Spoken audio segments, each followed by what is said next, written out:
Olá, pessoal. Eu sou a professora Maria Vitória, acadêmica do curso de Licenciatura em Matemática no Instituto Federal do Piauí, campus Floriano.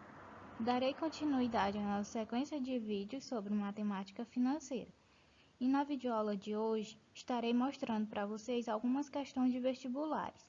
Lembrando que as questões são sobre os seguintes conteúdos: aumentos e desconto e variação percentual, juros simples e juros compostos e sistema de amortização. Vamos à nossa primeira questão, a questão do Enem 2020. Temos o seguinte: o quadro representa os gastos mensais em real de uma família com internet, mensalidade escolar e mesada do filho. Internet 120, mensalidade escolar 700, mesada do filho de R$ 400. No início do ano, a internet e a mensalidade escolar tiveram acréscimos, respectivamente, de 20% e 10%. Necessitando manter o valor da despesa mensal total com os itens citados, a família reduzirá a mesada do filho. Qual será a porcentagem da redução da mesada? Então, na nossa resolução, temos o objetivo de determinar a porcentagem de redução no valor da mesada. Então, o nosso primeiro passo será calcular o total dos gastos antes dos acréscimos. Então, a gente vai fazer o seguinte: a gente vai somar 120 mais 700 mais 400, que iremos obter 1.220. E calculando individualmente o valor a ser pago agora da internet, com 20% de aumento, e o valor da mensalidade escolar com 10% de aumento. Então, o valor da internet será o seguinte: a gente vai pegar 120 multiplicado por 1 mais a taxa é de 20%, então 20 sobre 100, que quando a gente resolver, a gente vai estar encontrando R$ 144. Então, teve um aumento em reais de R$ 24. E a nossa mensalidade escolar será o seguinte: 700 multiplicado por 1 mais a taxa, que é de 10%, então 10 sobre 100. Resolvendo, a gente vai obter R$ 770. Então, teve um aumento de R$ 70. E agora, como que a gente vai saber o valor da mesada do filho? A gente sabe o seguinte, que eles pretendem continuar com o mesmo valor da despesa. Então, quando a gente somar o valor a ser pago pela internet, pela mensalidade escolar e pela mesada do filho, tem que resultar em R$ 1.220. Então, o que a gente vai fazer? Quando a gente somar todos os valores, a gente sabe que tem que ser igual a 1.220. Então, a gente vai resolver essa equação aqui do primeiro grau. Aqui a gente vai ficar com 914 mais x igual a 1.220. O nosso x vai ser igual a 1.220 menos 914 é igual a R$ 306, que é o valor da mesada. Só que a gente quer encontrar a porcentagem da redução. Então, antes ele recebia R$ 400, depois ele passou a receber R$ 306 e foi reduzido esse valor aqui, ó. 400 menos 306 é igual a R$ 94. Então, foi reduzido R$ 94. E a porcentagem de redução é uma determinada porcentagem de R$ 400 que vai resultar em R$ 94. Então, a gente representou aqui como P sobre 100. Quando a gente multiplicar aqui por 400, a gente vai encontrar 4P, que é igual a 94. E 94 dividido por 4 é igual a 23,5%. Uma outra forma para encontrar a porcentagem de redução seria calculando a variação percentual, que é o seguinte: faz a diferença entre o valor de antes menos o que ele está recebendo agora, 306, dividido por 400, multiplicado por 100%. Quando a gente resolver aqui, a gente vai encontrar 94 dividido por 400, multiplicado por 100%, que iremos obter 0,235 multiplicado por 100%, que é igual a 23,5%. Então, a gente encontrou a mesma porcentagem. E a nossa alternativa é a letra B. A nossa segunda questão é a questão da VUNESP. Temos o seguinte: no balancete de uma empresa consta que um certo capital foi aplicado a uma taxa de 30% ao ano durante 8 meses, rendendo juros simples no valor de R$ 192. O capital aplicado foi de... Então, a gente tem uma questão de juros simples. Então, o nosso primeiro passo vai ser retirar os dados que a gente tem. a gente tem que a taxa é de 30% ao ano, os juros é de R$ 192,00 e o tempo é de 8 meses. E a gente quer encontrar o capital. Então, para juros simples, a gente tem a seguinte forma, que os juros é igual ao capital multiplicado pela taxa vezes o tempo. Só que antes da gente substituir os valores, a gente vai ter que fazer a seguinte transformação. Que aqui a gente tem que a taxa está em ano e o tempo está em meses, né? Então, a gente vai ter que colocar aqui o tempo em meses para ano. Então, a gente vai fazer o seguinte, um ano corresponde a 12 meses, x ano corresponde a 8 meses. Então, aqui, multiplicando cruzado, a gente vai encontrar 12x igual a 8. Então, o nosso x será igual a 8 sobre 12. Quando a gente simplificar, a gente vai encontrar 2/3. Então, a gente vai usar agora para o tempo de 2/3. Substituindo aqui, a gente vai ficar com o juros 192 igual ao capital, que a gente não sabe o valor, multiplicado pela nossa taxa. 30% é o mesmo que 0,3. E 0,3 a gente pode escrever como sendo 3 sobre 10, multiplicado por 2/3, que é o tempo. Então, resolvendo aqui, a gente pode estar simplificando 3 com 3 aqui. Então, a gente vai obter 192 igual a C multiplicado por 2 sobre 10.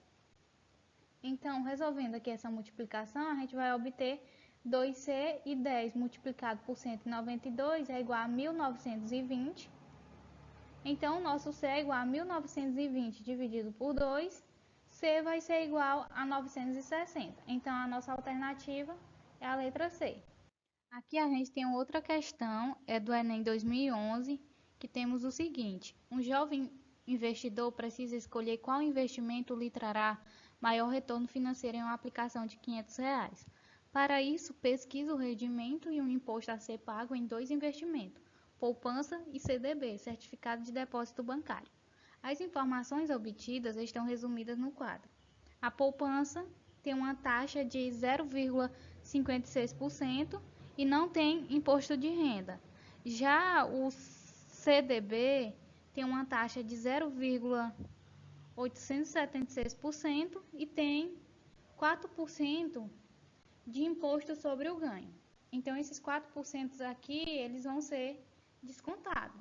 E a nossa questão quer saber o seguinte, para o jovem investidor, ao final de um mês, a aplicação mais vantajosa é. Então, o passo a passo para a nossa resolução vai ser o seguinte, a gente tem uma questão que é sobre juros compostos. Então, a gente vai estar calculando qual o rendimento dele no final de um mês. Então, a gente já sabe que o capital foi de R$ 500. E para a gente encontrar quanto que vai render ao final de um mês, a gente vai calcular o montante. Então, fazendo aqui primeiro para a poupança, a gente tem os seguintes dados. Que o capital é de R$ 500, a taxa é de 0,56%, o tempo é um mês. Então, aqui a nossa taxa, a gente vai fazer o seguinte, dividir por 100, que a gente vai encontrar 0,0056. E a fórmula para juros compostos é a seguinte, o montante é igual ao capital multiplicado por 1 mais a taxa elevada ao tempo. Então, basicamente, o que a gente vai fazer aqui vai ser uma substituição. Então, eu chamei aqui de MP, que vai ser igual a 500 multiplicado por 1 mais 0,0056 elevado ao tempo, que é 1. Nem precisaria ter colocado. Então, o nosso montante vai ser igual a 500 multiplicado por 1,0056. Quando a gente multiplicar, a gente vai obter 502,80 centavos. E agora, calculando o montante no outro investimento, no CDB, a gente vai encontrar o seguinte. A gente vai ter que a taxa agora é de 0,876, quando a gente dividir por 100, a gente vai ficar com 0,00876, quando a gente substituir na fórmula de juros compostos, a gente vai ficar com o seguinte, com capital inicial 500 vezes 1 mais a taxa de 0,00876. Quando a gente resolver essa multiplicação aqui, a gente vai obter 504,38. Só que a gente tem que lembrar que esse aqui não vai ser o montante final não, porque tem 4% de imposto sobre o ganho. E o ganho é correspondente aos juros, então o juro vai ser igual ao montante menos o capital inicial. Então a gente vai obter 504,38 menos 500, ficaremos com 4,38 de juros. Então a gente vai calcular 4% de 4,38, que é o mesmo que 0,04 multiplicado por 4,38, que a gente vai obter 0,1752, que é o valor a ser descontado. Então a gente vai ficar com 504,38 menos o valor do desconto, que a gente vai obter 504,21. Então a gente tem que o primeiro montante lá, o da poupança, é de 502,80 e esse agora, desse outro investimento, é de 504,21. Então, a aplicação mais vantajosa é a segunda, o CDB, que terá um montante de 504,21. Então, a nossa alternativa é a letra D. Então, pessoal, vamos para mais uma questão. Considerando que uma dívida de R$ 15.000 seja paga em 5 parcelas mensais com juros de 5% ao mês pelo sistema de amortização constante, saque, julguem o item que segue. A última prestação paga pelo devedor será de R$ 3.250. Então, a gente vai conferir agora como que a gente vai fazer para determinar o valor da última prestação através do sistema de amortização saque. Então, pessoal, a gente sabe que a dívida é de R$ 15.000, então o saldo devedor é de 15.000. E a gente sabe também que o número de parcelas é igual a 5 e a taxa é de 5%. E o sistema de amortização em questão é o sistema saque. Então, a gente vai construir essa tabela aqui. Aqui são os períodos, quantidade de prestação, tem o pagamento, juros, amortização e o saldo devedor. No período zero, vai ser tudo zero, o pagamento, juros e amortização, e o saldo devedor é o valor da dívida. E uma característica do sistema de amortização é que a amortização ela é constante. Então, a partir do pagamento 1 até o pagamento 5, a amortização vai ser a mesma. Então, o primeiro passo vai ser calcular o valor da amortização, que a gente vai pegar o saldo devedor e dividir pelo número de parcelas. O saldo devedor é de R$ 15.000 e o número de parcelas é 5, que vai resultar em uma amortização de R$ 3.000. Então, preenchendo aqui na nossa tabela, a gente vai ficar com 3.000 em todas essas linhas aqui. E para a gente encontrar o valor da última prestação, para a gente encontrar o valor do juro 5, porque o pagamento aqui no sistema saque, ele é a soma da amortização mais os juros. Então, para a gente encontrar o valor da prestação, a gente vai precisar saber do juro 5. E para a gente encontrar o valor do juro 5, a gente vai precisar do saldo devedor 4. E como que a gente vai encontrar o saldo devedor 4?